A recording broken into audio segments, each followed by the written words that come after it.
You have a fruit tree that's been sitting in your yard for years. It leafs out every spring, looks perfectly healthy, grows taller every season, and produces absolutely nothing. No flowers, no fruit, just leaves. You've watered it, fertilized it, pruned it, talked to it, maybe even threatened it. Nothing works. Now imagine someone hands you a nail, a single, ordinary nail, and tells you to drive it into the trunk. Your first instinct is that this person is insane. You're going to wound a living tree on purpose? That sounds less like gardening and more like an act of frustration. But here's what they don't tell you in any gardening magazine, on any fertilizer label, in any advice column sponsored by an agrochemical company. That nail might be the only thing that actually works. Not because it's magic, because it's biology, because somewhere inside that tree there is a survival switch, and that switch has been waiting for a signal that only stress can send. This technique has a name. It has a history that stretches back centuries across Japan, China, and the Mediterranean. It has peer-reviewed science behind it, and it costs you approximately the price of one nail and 30 seconds of your time versus the $40, $60, sometimes $120 bottles of professional flowering stimulant that the $8 billion plant nutrition industry would much rather you keep buying instead. Before this video ends, you're going to understand exactly why your tree refuses to fruit, what that nail actually triggers inside the tree's vascular system, and how to do this correctly so you stimulate reproduction instead of killing the tree. Stay with me, because the science in the next section is going to completely change how you think about every plant you've ever grown. Let's talk about who benefits from you not knowing this. The global plant growth regulator market, the industry that sells flowering stimulants, fruiting boosters, hormone sprays, and bloom-enhancing fertilizers, was valued at $8.1 billion in 2023, according to Grandview Research. By 2030, it is projected to reach $13.2 billion. That is not a niche market. That is a systematically built dependency, and you are the target customer. Every year, home gardeners and small-scale orchardists pour money into products with names like Fruit Fuel, Bloom Booster Pro, or Flower Force, products that contain synthetic auxins, cytokinins, and gibberellins, which are laboratory-manufactured versions of the exact hormones your tree already produces on its own when it feels threatened. Read that again. They are selling you a synthetic copy of something your tree makes for free. The moment it believes its survival is at stake, the comparison is almost insulting. A 250 ml bottle of commercial flowering stimulant retails between $35 and $80 at most garden centers. A box of galvanized steel nails costs under $2. One nail is all you need. The active mechanism is not in the bottle. It is in the tree waiting to be unlocked by the right biological trigger. Now, to be fair, in this matters, commercial plant hormones do have legitimate applications. In large-scale commercial orchards managing dozens of varieties across hundreds of acres, precision hormonal application gives growers control that a nail cannot. This technique is not a universal replacement for every situation.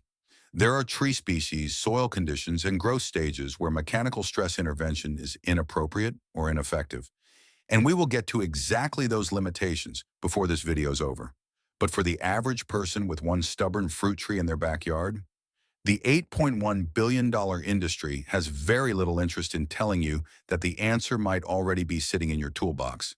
The question is, where did this knowledge come from? Who used it first, and why did it almost disappear entirely? The answer goes back further than you think. This is not a gardening hack someone invented on the internet. This is ancient knowledge that survived for centuries and then was quietly buried. The earliest documented references to deliberate mechanical stress on fruit trees appear in Roman agricultural texts. Columella, writing in approximately 60 AD in his work De Re Rustica, one of the most comprehensive agricultural manuals of the ancient world, described the practice of wounding unproductive trees as a method of forcing fruit production. He wrote about farmers driving copper implements into the bark of stubborn figs and olives, not out of desperation, but as a calculated, understood technique passed down through generations of Roman horticulture. This was not superstition. These were working farmers recording what reliably produced results. The same principle appeared independently across East Asia.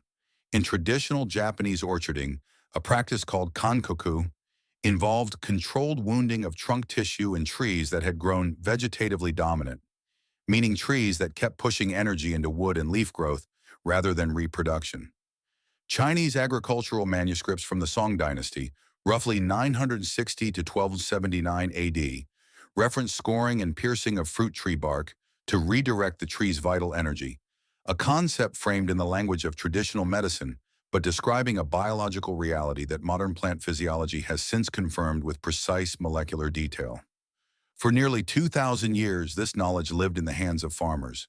It was passed from father to son, from village elder to apprentice, embedded in practical tradition rather than academic literature. It did not need a laboratory to validate it because the orchards themselves were the proof. Then came the mid-20th century. Between 1950 and 1970, the global agrochemical industry underwent an explosion driven by post-war synthetic chemistry. Hormone-based agricultural products flooded the market. Extension services funded by chemical companies promoted spray-based solutions. Traditional mechanical techniques were not disproven. They were simply never mentioned again. The economic incentive to teach a farmer to use a nail instead of a bottle was exactly zero. The knowledge did not die. It just stopped being taught. And that distinction is everything, because what was forgotten can still be recovered. And the science that explains why it works is more fascinating than anyone in that $8.1 billion industry wants you to sit down and actually read. Here is what actually happens inside your tree the moment that nail breaks the bark, and why it triggers one of the most powerful biological responses in the plant kingdom. Your fruit tree has two primary vascular systems running through its trunk. The first is the xylem, which carries water and dissolved minerals upward from the roots. The second, sitting just beneath the bark in a thin but critical layer, is the phloem. The phloem is the tree's nutrient highway. It moves sugars, amino acids, and signaling compounds produced in the leaves downward through the entire plant. When you drive a nail into the trunk, you create a localized disruption in this phloem layer. Not a severance, not destruction, a disruption, and that difference is everything. The moment phloem tissue is damaged, the tree's signaling cascade begins within minutes. The first responders are jasmonic acid and its active form, jasmonol isoleucine, a class of plant hormones collectively called jasmonates.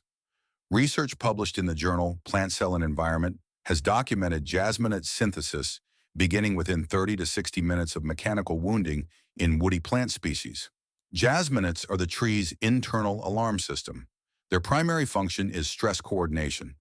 They travel through the vascular tissue and begin reallocating the tree's metabolic priorities away from vegetative growth and toward reproductive output. This is not metaphor. This is measurable biochemistry. A tree that has been mechanically stressed shows statistically significant increases in endogenous ethylene production within 24 to 72 hours of the wound event, according to studies on stress-induced flowering reviewed by the American Society for Horticultural Science. Ethylene, in this context, acts as a secondary messenger that directly promotes floral initiation, the biological process of converting vegetative buds into flower buds.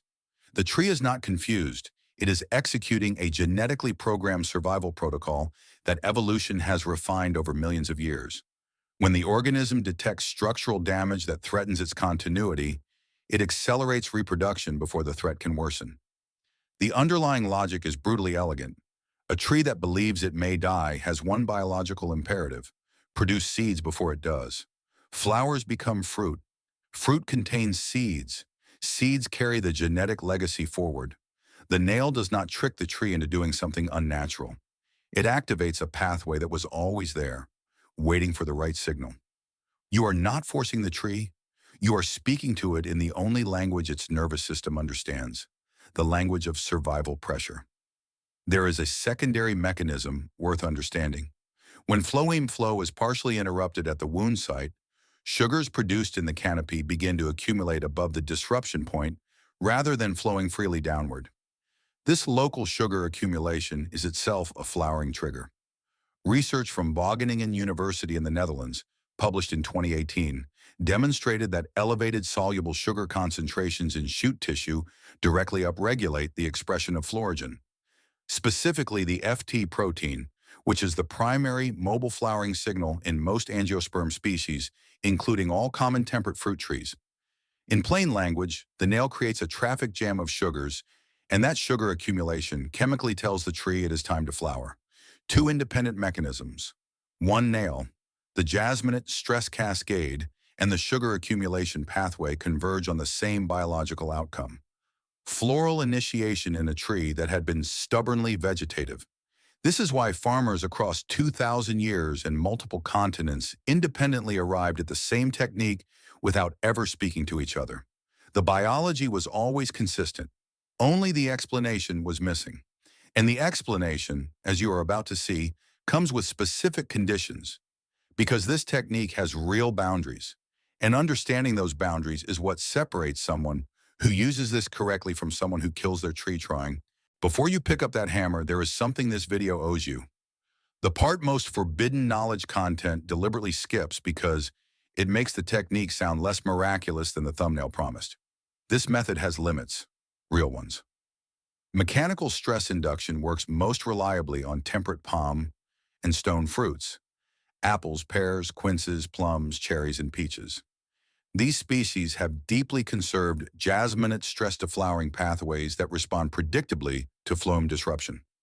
A 2021 meta-analysis published in Scientia Horticulturae, reviewing stress-induced flowering across 34 woody fruit species, found statistically significant flowering responses in 78% of temperate tree species tested, but only 41% of tropical and subtropical species showed consistent results under the same mechanical stress conditions.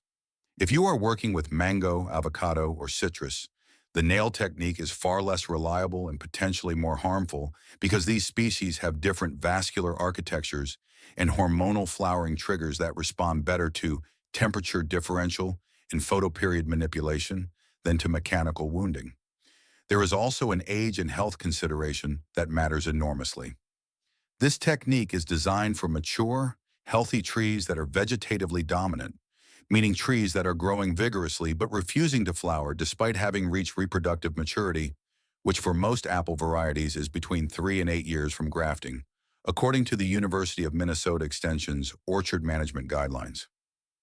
If your tree is young, recently transplanted, diseased, or already under drought or nutrient stress, adding mechanical injury does not activate a survival reproductive response. It compounds existing stress and can open infection pathways that damage or kill the tree. A wounded tree that is already struggling is not a tree that flowers. It is a tree that dies. This is the part the $13.2 billion industry gets right, even if their motivation is commercial rather than educational. Stressed trees need careful management, and intervention without diagnosis is gambling with a living organism. So here is the identity shift this requires. You are not a person who applies techniques. You are a person who reads their tree first. You observe whether growth is vigorous and vegetative. You confirm the tree has reached reproductive maturity. You assess whether it is healthy enough to treat a wound as a signal rather than a threat. That shift in how you see yourself, from applicator to diagnostician, is what separates someone who gets fruit from someone who gets frustration. Once you have confirmed your tree is the right candidate, the execution is straightforward, precise, and genuinely takes less than 2 minutes. And that is exactly what comes next. This is where 2,000 years of accumulated knowledge becomes something you can do this weekend. Timing is the first variable, and it is non-negotiable. You want to perform this intervention in late winter to early spring, approximately 2 to 4 weeks before your tree's normal bud break, the point when dormant buds begin to swell but have not yet opened.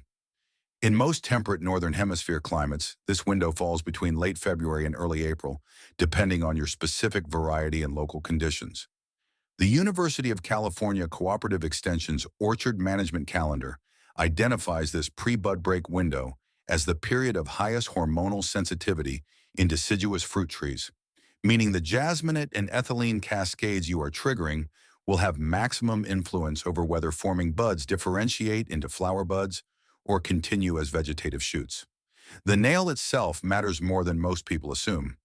Use a clean, bright steel or galvanized nail between 60 millimeters and 80 millimeters in length, roughly a 10 to 12 gauge construction nail.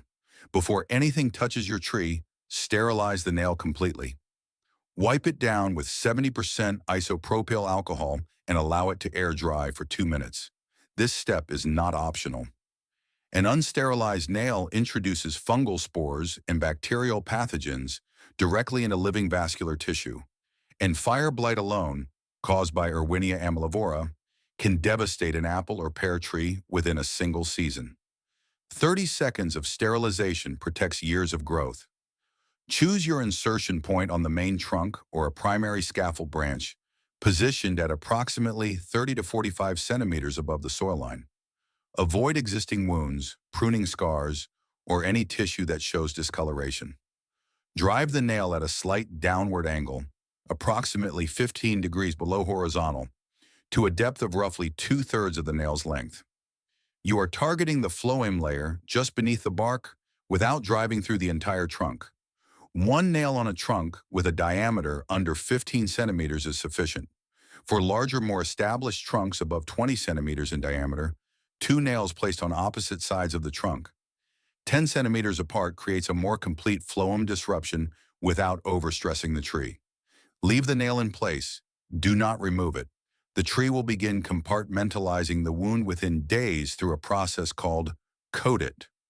Compartmentalization of decay in trees, first described by plant pathologist Dr. Alex Shigo in the 1970s, and the ongoing mild disruption sustains the hormonal signal through the critical flower initiation period.